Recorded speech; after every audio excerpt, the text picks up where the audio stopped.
उसके बाद third use देखिएगा, they are used as reflectors in torches.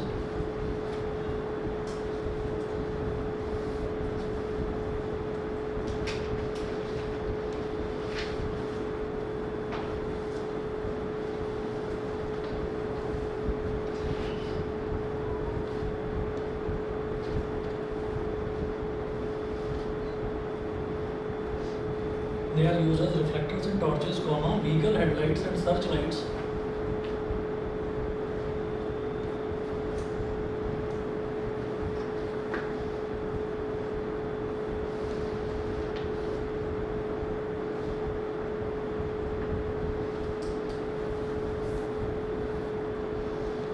Vehicle headlights and searchlights to get powerful beams of light.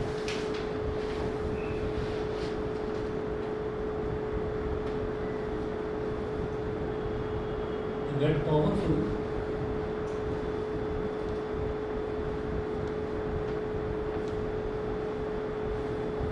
beams of light।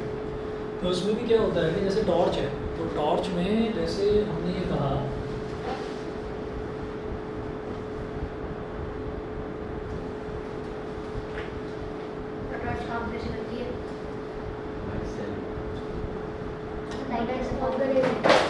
ये देखिए यहाँ पर एक बल्ब लगा हुआ है, यहाँ पर एक बल्ब लगा हुआ है, तो बल्ब ऐसे रोशनी फेंकेगा, ठीक है। अब बल्ब रोशनी पीछे भी तो फेंकेगा, जो पीछे रोशनी फेंकेगा वो, तो पीछे हमने लगा दिया है कॉन्केव मिरर। अब कॉन्केव मिरर क्या करेगा कि जैसे ही अब बल्ब जो है वो बल्ब कहाँ लगाया जाएगा, ये जो पूरा का पूरा सरफेस है इसके सेंटर, ठीक है। तो जैसे ही वो पीछे की तरफ फेंकेगा तो ये ऐसे लगाया जाता है जैसे कि ये पीछे वाला मिरर है उसके फोकस पर लगा दिया गया है। समझना ध्यान से कि जब भी कभी हम टॉर्च की बात करेंगे तो टॉर्च में ऐसा तो नहीं होता कि टॉर्च का आगे का हिस्सा जो है वो बिल्कुल प्लेन है और उस पर एक बल्ब लगा हुआ है और बस वो बल्ब जो है वो सीधे सीधे रोशनी फेंक रहा है। बल्ब इतना समझदार नहीं है कि बल्ब को हम समझा दें कि नहीं तेरे को सीधे सीधे रोशनी फेंकनी है, तो वो ऐसा नहीं होता भाई। बल्ब है, bulb is a source of light, तो सोर्स ऑफ लाइट तो सभी डायरेक्शंस में लाइट को फेंकेगा, ठीक। फेंकना मतलब प्रोजेक्ट करना, सब जगह प्रोजेक्ट करेगा। तो अब आप ये देखिएगा कि इसने आगे की तरफ तो फेंक ही नहीं लाइट, तो पीछे भी फेंकेगा। तो पीछे फेंकेगा तो उस लाइट को मैं और इफेक्टिवली यूज़ करना चाहता हूँ। हमने क्या करा कि इसमें पीछे एक कॉन्केव मिरर लगाया और कॉन्केव मिरर का जो फोकस है उस फोकस वाले पॉइंट पर ही बल्ब को फिक्स करा जानबूझकर। जहाँ पर उस कॉन्केव मिरर का फोकस होगा उसी पॉइंट पर हमने बल्ब को फिक्स करा। उससे होगा क्या फ़ायदा, उससे फ़ायदा ये होगा कि यहाँ से एक लाइट निकली तो ये मिरर को टकराने के बाद प्रिंसिपल एक्सिस के पैरेलल, दूसरी लाइट निकली मिरर को टकराने के बाद प्रिंसिपल एक्सिस के पैरेलल, तीसरी निकली पैरेलल, चौथी निकली पैरेलल, तो सारी पैरेलल बीम्स ऑफ लाइट जाएगी। तो इतनी पावरफुल बीम मिलेगी कि भाई जो आगे जा रही थी लाइट रेज वो तो जा ही नहीं है, जो पीछे वाली लाइट रेज जा रही थी वो भी उस मिरर से रिफ्लेक्ट होकर सामने की तरफ जाती है।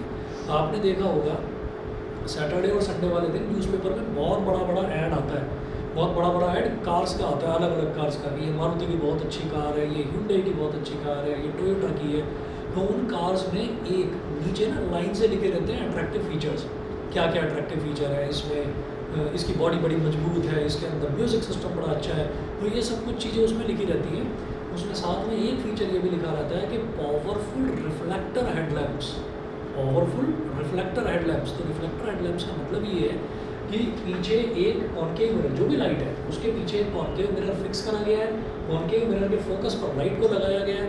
तो अगर रोशनी, अगर आप लाइट ऑन करेंगे तो वो कम से कम 1-1.5 किलोमीटर तक, अगर अंधेरा रास्ता है कोई और गाड़ी नहीं है तो 1 से 1.5 किलोमीटर तक लाइट जाती है। तो आप देखिए कितनी लंबी रेंज होती है इन लाइट्स की, समझ गए।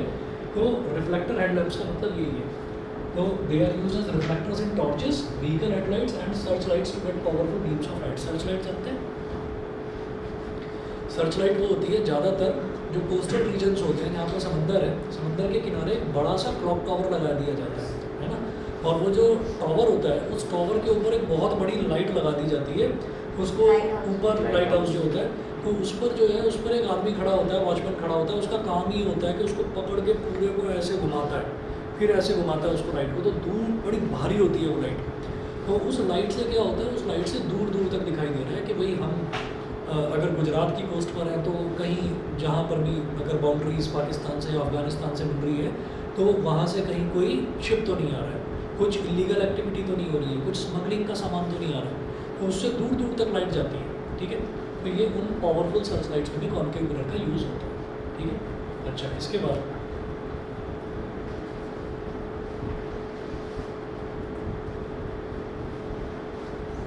क्वेश्चन नंबर 1, क्वेश्चन देखिएगा कैसे आते हैं। We wish to obtain an erect image of an object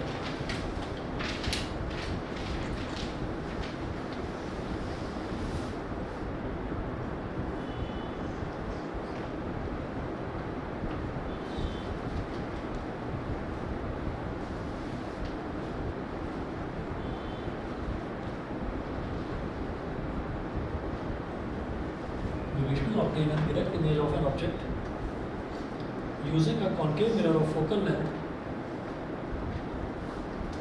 using a concave mirror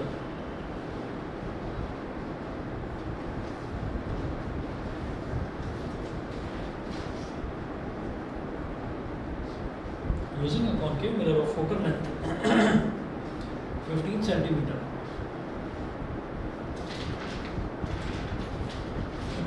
Full stop. What should be the range of distance of the object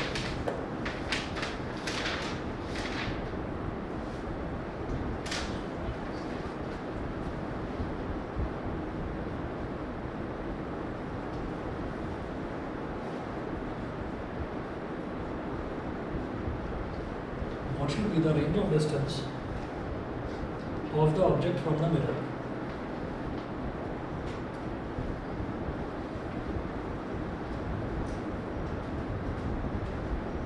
Of the object from the mirror. Question mark. What is the nature of the image?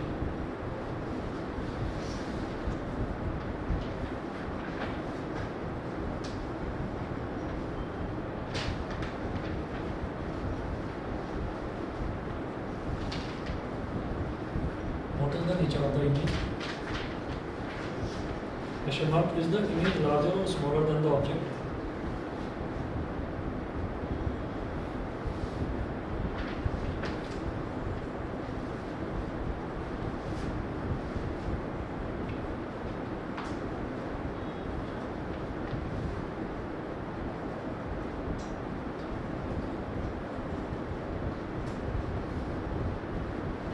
Larger or smaller than the object?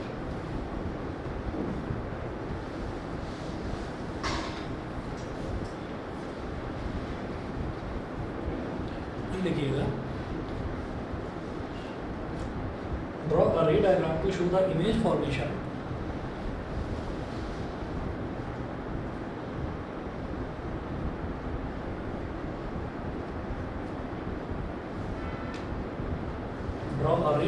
to show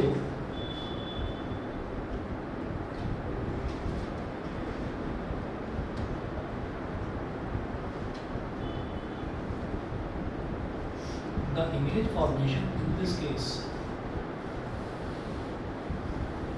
Image formation in this case. अब देखिए, we wish to obtain an erect image of an object using a concave mirror of focal length 15 centimeter. मेरे को erect image चाहिए। Erect image का मतलब virtual and erect. Erect image हमेशा virtual होगी। तो इरेक्ट इमेज कब बनेगी? जब हम ऑब्जेक्ट को पोल और फोकस के बीच में रखेंगे, तभी इरेक्ट इमेज बनेगी, नहीं तो नहीं बनेगी। अब देखिएगा, what should be the range of distance of the object from the mirror. इसका मतलब क्या है?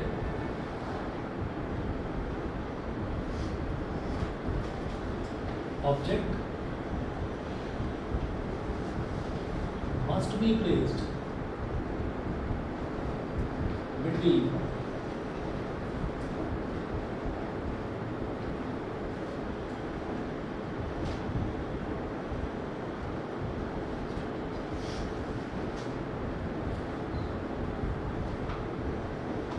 object must be placed between pole and focus. Object must be placed between pole and focus of the mirror.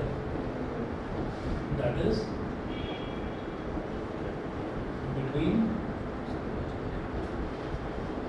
0 0 centimeter and 15 centimeter, that is between 0 centimeter and 15 centimeter mark, ये 0 centimetre और 15 centimetre वाले mark के बीच में ही आपको object को रखना है, ठीक है।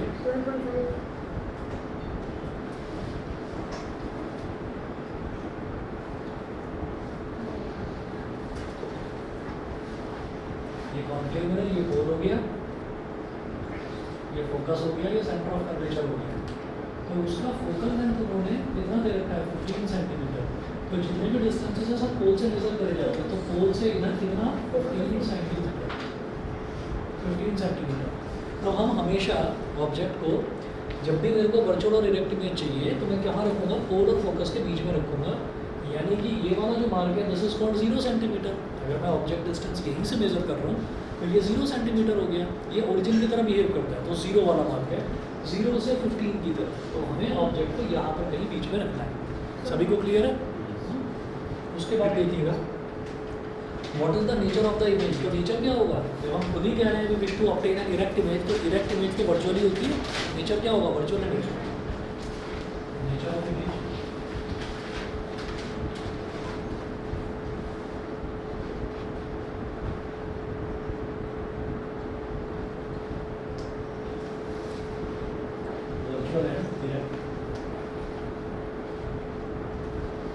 वर्चुअल एंड इरेक्ट, ये हो गया। उसके बाद इज द इमेज लार्जर और स्मॉलर देन द ऑब्जेक्ट। तो इमेज लार्जर होगी या स्मॉलर होगी, लार्जर होगी। इमेज विल बी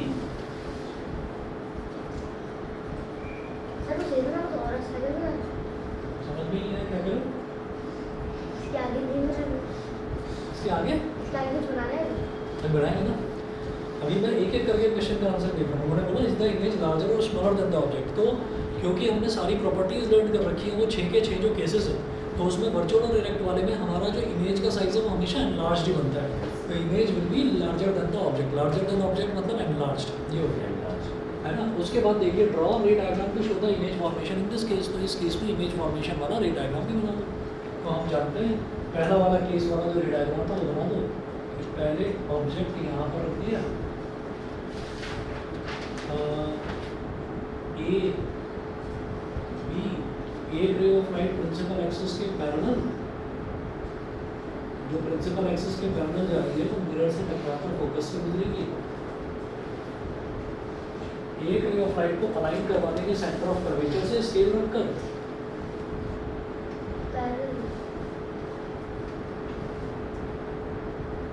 तो ये जिस रास्ते आई है उसी रास्ते वापस लौट जाएगी। मतलब सीधी सीधी इधर आपको ये वाइड दिखाई दे रही है, इधर नैरो दिखाई दे रही है, तो इसको पीछे एक्सटेंड कर दो ऐसे।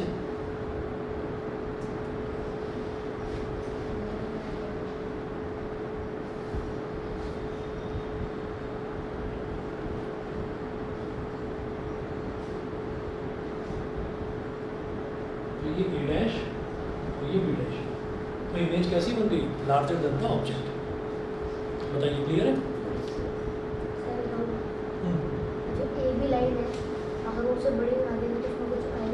नहीं बनेगा ना, अगर ए बी को आप बड़ा बना दोगे तो जो आपका इमेज है वो और भी ज़्यादा बड़ा बनेगा।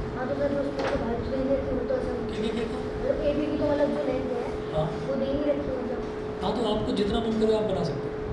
भाई ए बी की लेंथ का मतलब क्या है कि ऑब्जेक्ट की हाइट आपको दे नहीं रखी है, तो जितना चाहे आप उतना बड़ा, जितना छोटा, जैसा चाहे वैसा बना सकते हैं। तो अगर आप इसको छोटा बनाओगे तो उसके रिस्पेक्ट में आपकी जो इमेज है वो बड़ी बनेगी। ठीक है, समझ गया? चलिए जी, ऑनलाइन कोई है क्या? नहीं। हाँ जी, एक और क्वेश्चन नोट कीजिएगा। The image formed by a concave mirror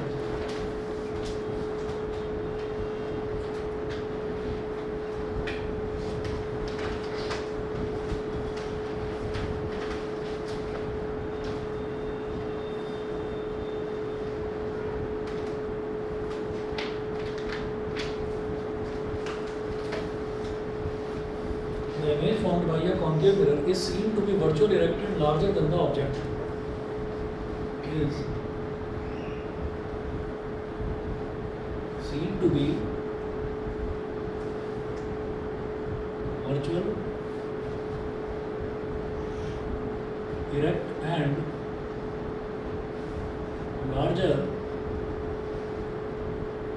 than the object. Virtually erect and larger than the object. Full stop. The position of the object must then be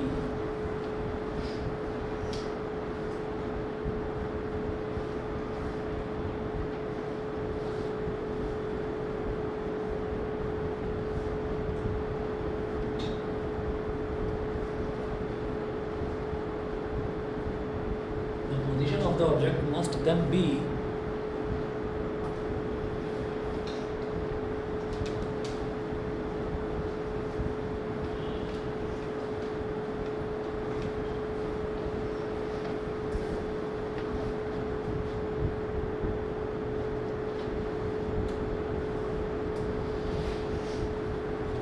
the image formed by a concave mirror is seen to be virtually erect. अच्छा solution नहीं sorry इसमें options दे रखे हैं. Option A है between focus and centre of curvature.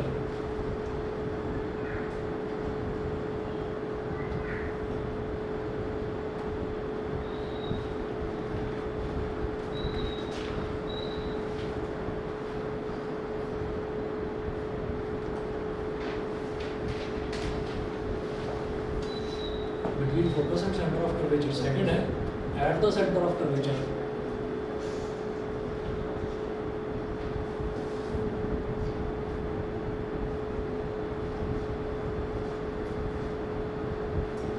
Option C, beyond the center of curvature.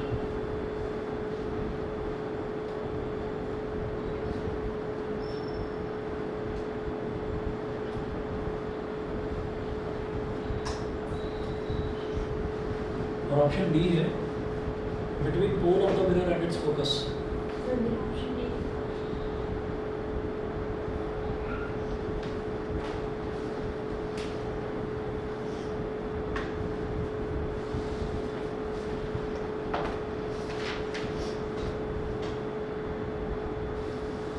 पोल और focus के बीच में हमको मालूम ही है the image form by a concave mirror seem to be virtual erect and larger than the object. तो एक ही केस होता है कॉन्केव मिरर में जहाँ पर आपको वर्चुअल इरेक्ट और लार्जर देन द ऑब्जेक्ट यानी कि एनलार्ज्ड इमेज मिलती है.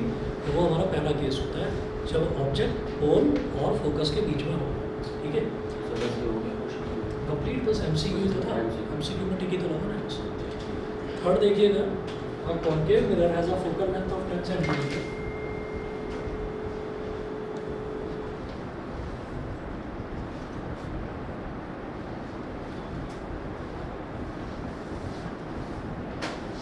एक मिनट वेट कीजिए प्लीज.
इसको भी दूसरे की बात समझ में नहीं आ रही.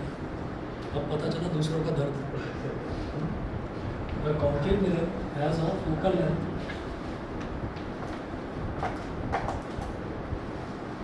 a concave mirror has a focal length of 10 centimeter.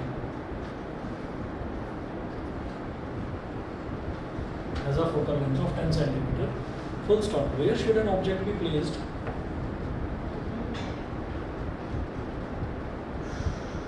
Where should an object be? Where should an object be placed in front of this concave mirror? In front of this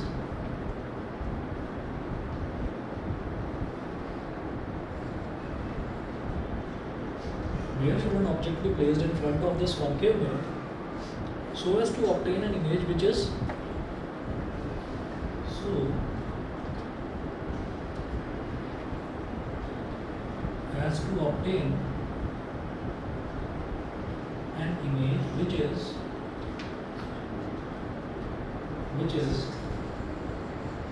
real, inverted and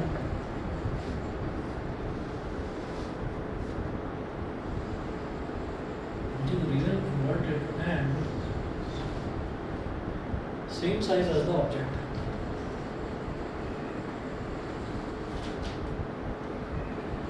And same size as the object.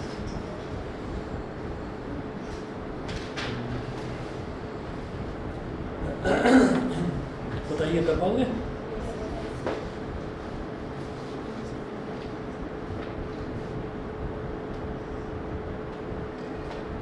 कितना हो जाएगा? Same size का image हमको मिलती कहाँ पर है? Eight सी। अगर ऑब्जेक्ट को सी पर रखा हुआ है तो ही हमारी इमेज सी पर ही बनती है, सेम साइज की बनती है। तो सी का मतलब क्या है? सी तक का डिस्टेंस क्या क्या रहता है? पोल से सेंटर ऑफ कर्वेचर तक का डिस्टेंस क्या क्या रहता है? उसको कहते क्या है? रेडियस ऑफ कर्वेचर नहीं कहते क्या? वही पूछ रहा क्या? सेंटर ऑफ कर्वेचर से पोल तक। हाँ, वही तो पूछ रहा हूँ।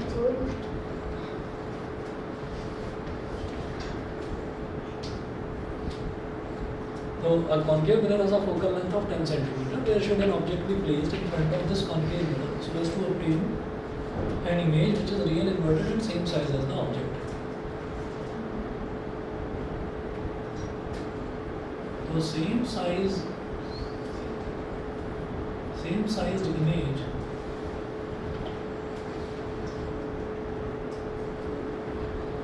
is obtained when the object is placed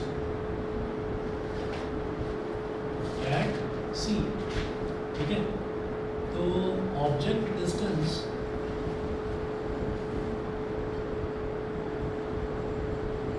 object का डिस्टेंस क्या हो जाएगा? वही P से C तक का डिस्टेंस जो होता है उसको क्या बोलते हैं? R, radius of curvature.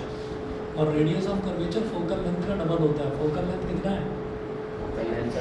10 centimetre. तो 2 into 10 कितना हो गया? 20 सेंटीमीटर। तो पोल से 20 सेंटीमीटर की दूरी पर अगर ऑब्जेक्ट को रखा जाए तो सेम साइज की इमेज बनती है और उसी जगह पर बनेगी जहाँ पर ऑब्जेक्ट को आपने रखा। चलिए जी, क्वेश्चन नंबर 4 देखिएगा। An object is placed at the following distances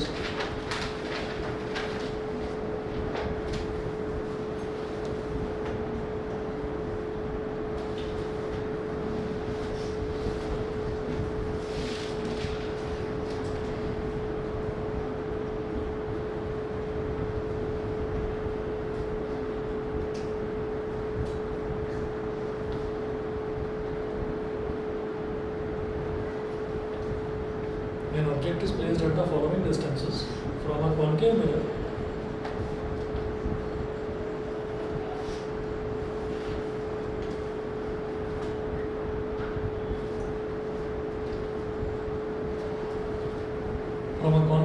of focal length 10 centimeter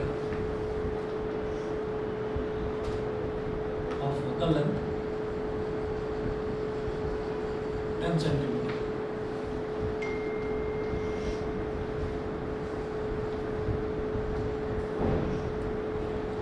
अब इसमें लिखिएगा A B C D 4 parts दे रखे हैं। 8 centimetre,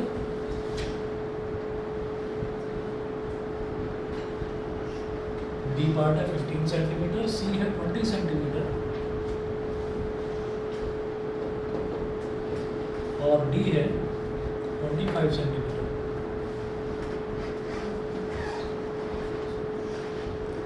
Which position of the object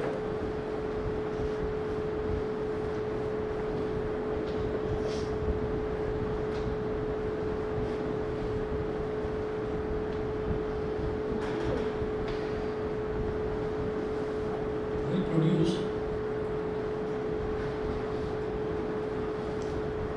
produce अब 4 पार्ट्स और दे रखे हैं। A diminished real image first part है, A diminished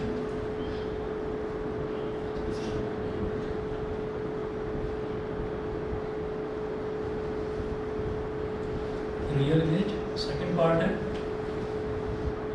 A magnified real image। Magnified का मतलब ना बेटा वो होता है एनलार्ज्ड।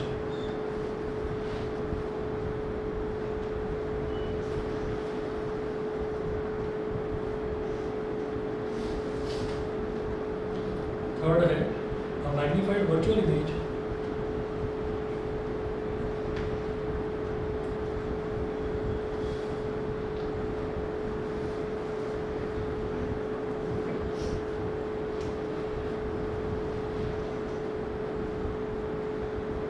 और फोर्थ है an image of the same size as the object.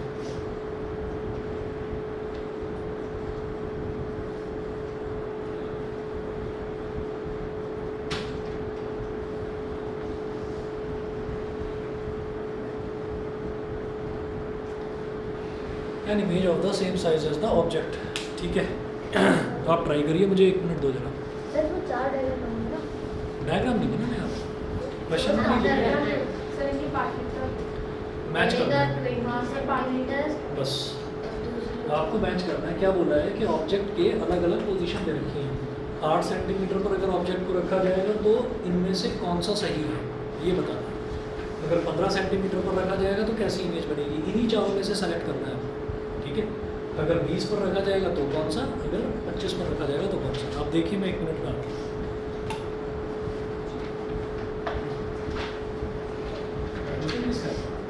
Badminton क्यों करें?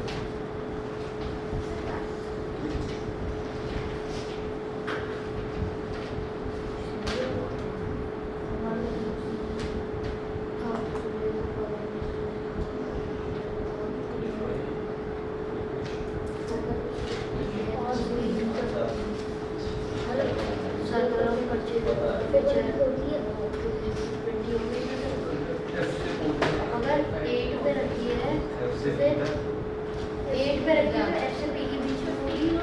अरे चुप हो के कर लिया तेरे से बढ़ेगी नहीं, ठीक है? तेरे से तो बढ़िया ही है।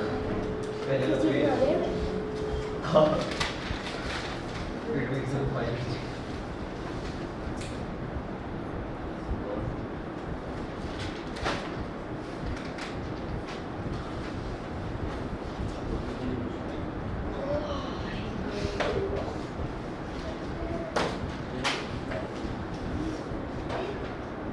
सर पहले तो सेंटर ऑफ कर्वेचर के बीच में होगा ना, और बीच में होगा पहले। फोर्थ का सी है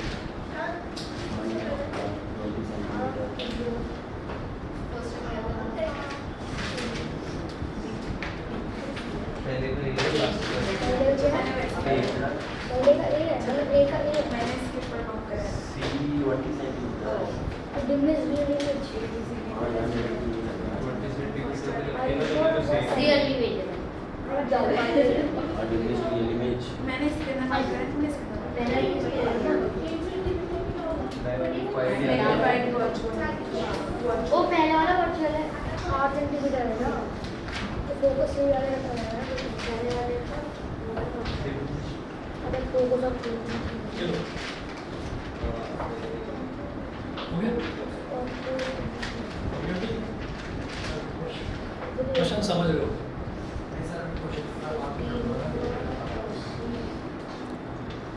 हो गया? हाँ जी।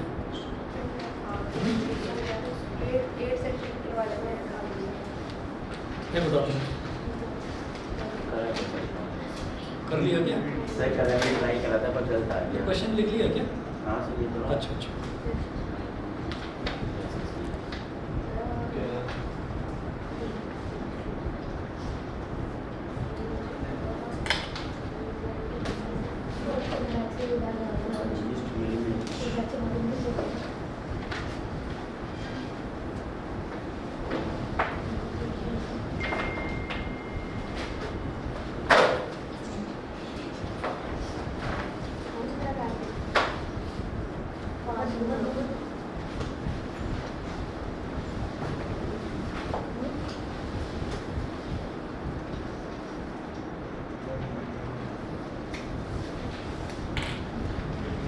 देखिए भाई यहाँ पर इन्होंने बोला है कि object is placed at the following distances from a concave mirror of focal length 10 centimetre. तो हमारे पास एक कॉन्केव मिरर है जिसकी फोकल लेंथ 10 सेंटीमीटर है, ठीक है।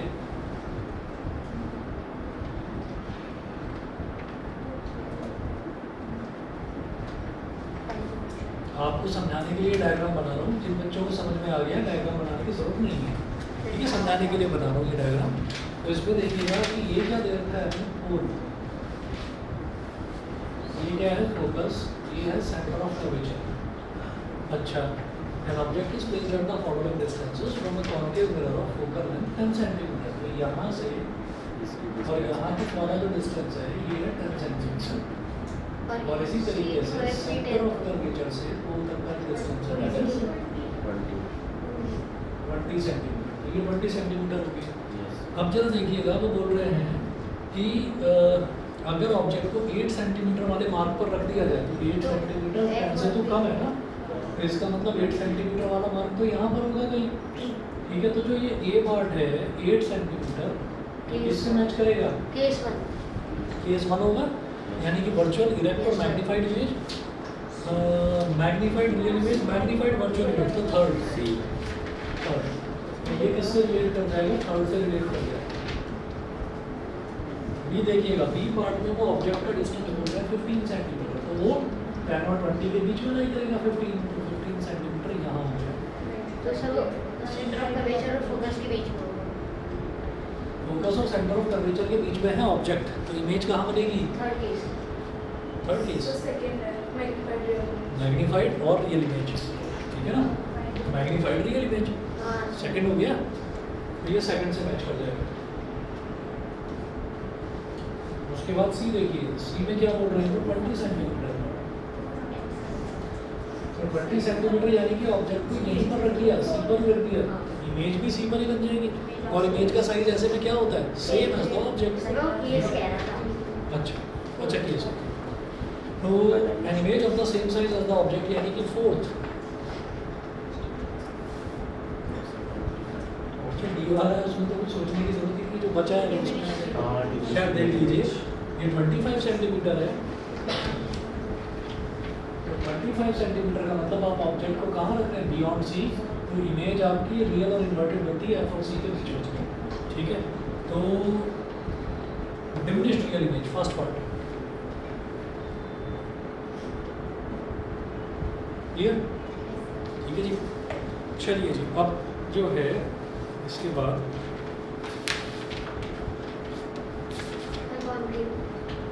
रुको से कॉनकेव था ये।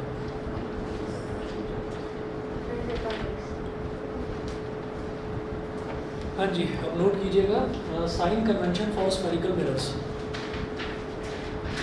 पेपर में इसी टाइप्स के क्वेश्चन आए थे। हाँ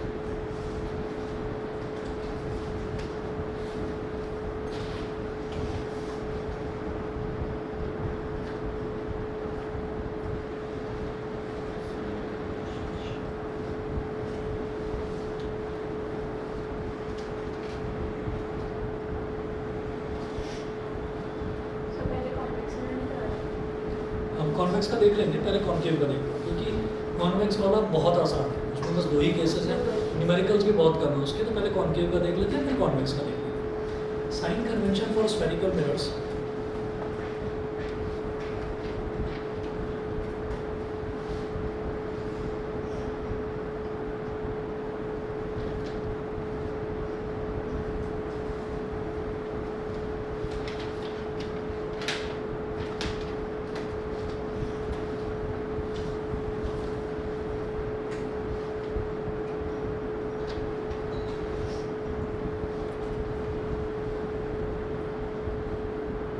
First है, all the distances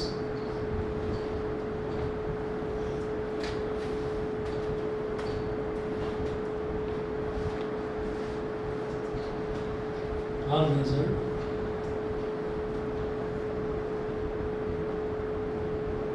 from the pole of a spherical mirror.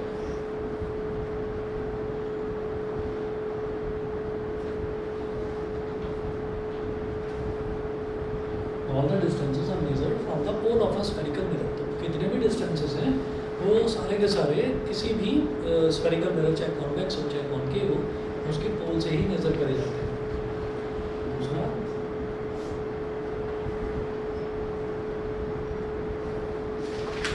दूसरा है distances measured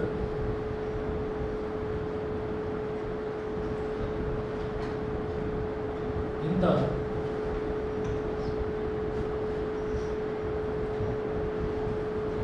direction of incident light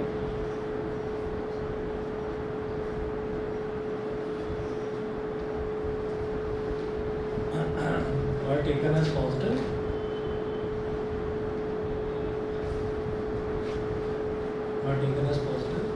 third है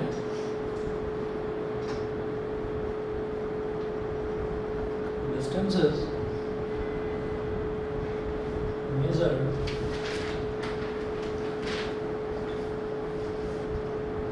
against the direction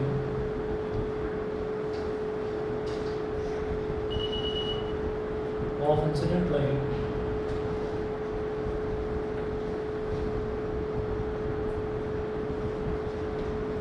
are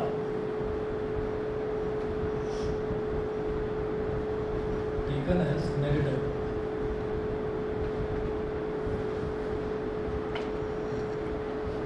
Distances measured against the direction of incident light are taken as negative. Fourth है distances measured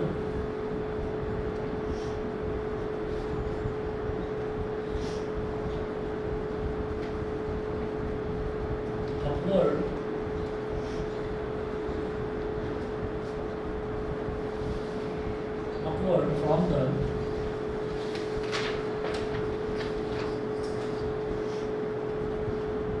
principal axis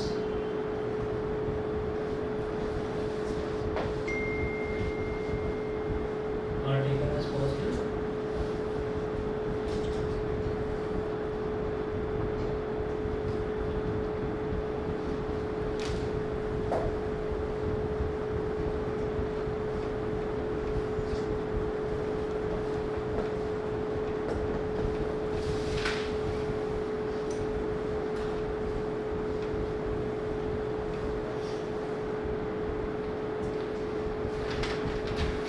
Are taken as positive. Fifth है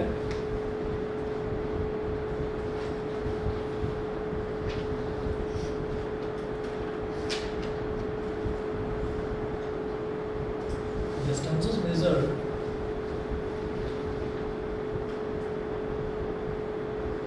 downward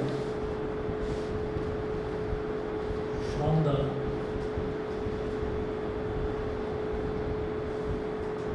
principal axis are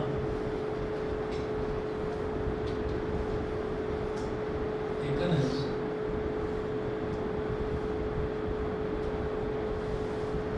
negative. ठीक है, तो देखिएगा बेहद आसान है। हम कभी भी किसी भी ऑब्जेक्ट को हम रख रहे हैं, तो आप ये देखिए हमने ना 6 केसेस देखे थे कॉनकेव मिरर के। तो ऑब्जेक्ट को सबको हम लेफ्ट में रख रहे हैं, ऑब्जेक्ट को जब हम लेफ्ट में रख रहे हैं तो उससे जो इंसिडेंट लाइट है वो इस तरह जा रही है, मतलब राइट की तरफ जा रही है। तो सीधी सी बात है कि राइट की तरफ मेज़र होने वाले जो डिस्टेंसेस हैं, ठीक है, वो सारे के सारे पॉजिटिव लिए जाएंगे। अगर मेरे को जितने भी डिस्टेंसेस मेज़र करने हैं वो पोल से कर रहे हैं। अब देखिएगा, जैसे मान लो मैंने ऑब्जेक्ट को यहाँ पर रखा है और ये वाला जो डिस्टेंस है, यहाँ से जो इंसिडेंट लाइट है वो ऐसे जाएगी राइट की तरफ। तो ये वाला डिस्टेंस मान लीजिए 10 सेंटीमीटर है, तो मुझे डिस्टेंस तो मेज़र करना पोल से ही ना। तो पोल से लेफ़्ट की तरफ मैं मेज़र कर रहा हूँ, तो मैं लेफ़्ट की तरफ जा रहा हूँ, तो इंसिडेंट लाइट की डायरेक्शन क्या है ये, और मैं कहाँ जा रहा हूँ इस तरफ। तो इसका मतलब ये वाला जो डिस्टेंस है इसको हम -10 बोलेंगे। समझ गए? तो आप सीधा सीधा समझिए, इंसिडेंट लाइट का चक्कर भी छोड़ो, हम जितने भी ऑब्जेक्ट रखेंगे वो लेफ्ट साइड में ही रखेंगे, ठीक है। और जब इंसिडेंट लाइट निकलेगी तो वो राइट की तरफ ही जाएगी। तो पोल से लेफ्ट की तरफ मेज़र करने वाले जितने भी डिस्टेंस है सारे नेगेटिव, पोल से राइट की तरफ वाले जितने भी डिस्टेंस है वो सारे के सारे पॉजिटिव, ठीक है। पोल कैसे बिहेव कर रहा है, जैसे कि ओरिजिन होता है, तो ओरिजिन से लेफ्ट वाले जितने भी होते हैं वो सारा का सारा नेगेटिव होता है, और ओरिजिन से राइट की तरफ जितना भी होता है सब पॉजिटिव होता है। अच्छा, अब ये प्रिंसिपल एक्सेस है, प्रिंसिपल एक्सेस से ऊपर की तरफ जितने भी डिस्टेंस हम मेज़र करेंगे सब पॉजिटिव, और नीचे की तरफ जितने भी डिस्टेंस मेज़र करेंगे सारे के सारे नेगेटिव। बस ये चीज़ है, ठीक है। अब आप ये देखिएगा कि इससे हमें क्या पता चलता है कि अगर हम ऑब्जेक्ट की बात करें तो ऑब्जेक्ट को तो हम हमेशा सीधा ही रख रहे हैं, तो हाइट ऑफ ऑब्जेक्ट हमेशा पॉजिटिव ही आएगी, ठीक है। अच्छा, अगर हमारी इमेज ऊपर की तरफ बन रही है, यानी कि वर्चुअल और इरेक्ट बन रही है, तो हाइट ऑफ इमेज पॉजिटिव आएगी। और अगर नीचे की तरफ बन रही है तो इसका मतलब इन्वर्टेड, रियल एंड इन्वर्टेड, तो उसमें हाइट ऑफ इमेज हमारी नेगेटिव है, ठीक है। जब भी उल्टी इमेज आएगी तो हाइट ऑफ इमेज को हम नेगेटिव लेंगे, ठीक है। तो इसके बाद फिर अगला जो टॉपिक है वो आपका मिरर फार्मूला है, ठीक है। तो मिरर फार्मूला फिर नेक्स्ट क्लास में कराते हैं, आज इतना ही करना है।